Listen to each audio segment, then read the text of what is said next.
Hello, I'm Jamie Shibley, CEO of the Expressory.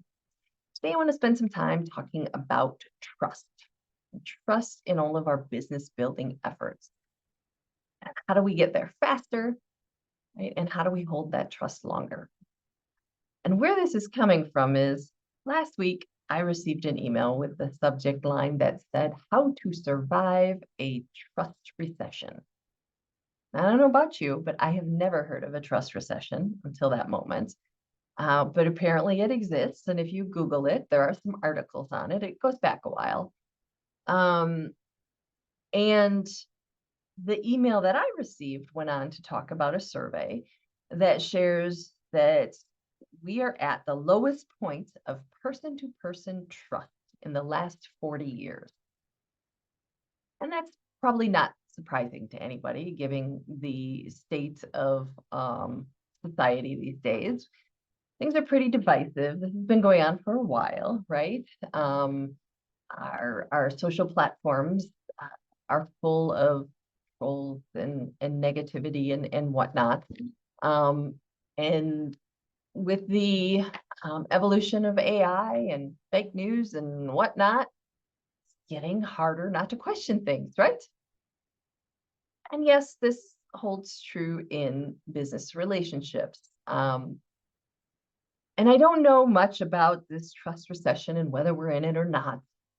However, I do know a little bit about how we can cultivate that trust. We can continue cultivating it for the success of our business. And so I want to talk about some simple things. And it's funny because it just kind of brings me back to basic human relationships. Um, and if you've been listening to any of our videos or our blogs, I talk about the foundation of relationships and the social psychology behind it that says that for any relationship to form, it has to be built on the perception of three things: that the person you're in a relationship perceives, that you understand them, that you validate what's important to them, and you actually care. You show them that you care. Well, trust forms out of those things, right? And so if I think about validating what's important to people, I go back to this is what's funny because in my mind, I go back to high school relationships.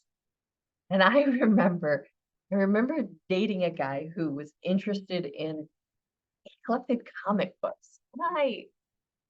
And we were a house of girls. We didn't have comic books around. And so I mean, it was interesting to me, but it wasn't my thing, but I took an interest in it. And, the relationship developed and I learned, oh, if you're interested in the things that the other person is interested in, suddenly you have these things to connect on. Imagine that. And then it held true for friendships that I've had for 30 years.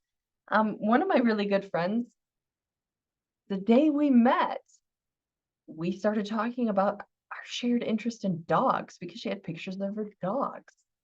To this day, we still talk about dogs.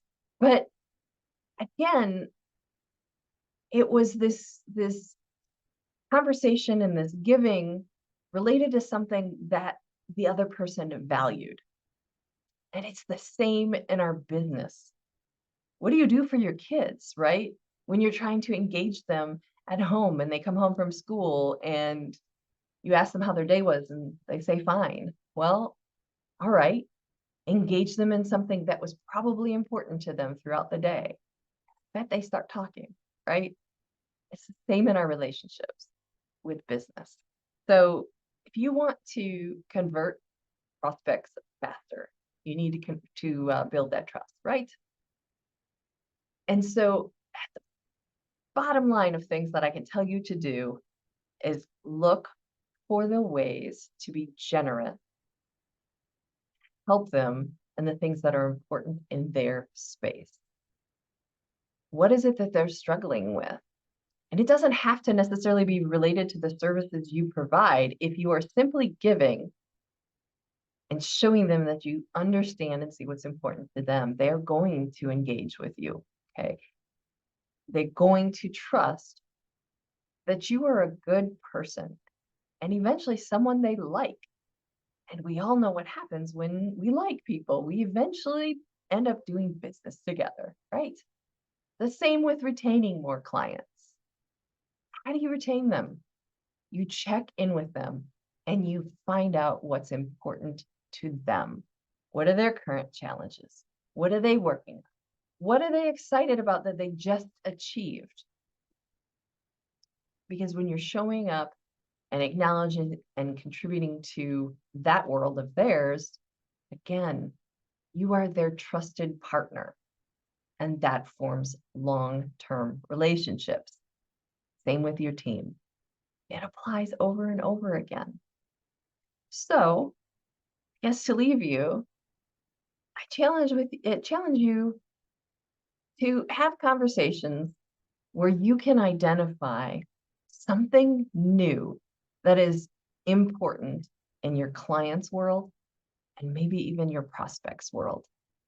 And with your prospects, you can do this by researching them, right? Online, things like that. Maybe you're not having conversations yet. All right, but that's what you're looking for. I hope this, I mean, if you were aware of a trust recession and the potential that we are in or not in one, hopefully this gives you some comfort, having some strategies that you can implement to cultivate that long-lasting trust. And again, you know how to find me if you'd like to continue to have some conversation about this. Thanks for listening.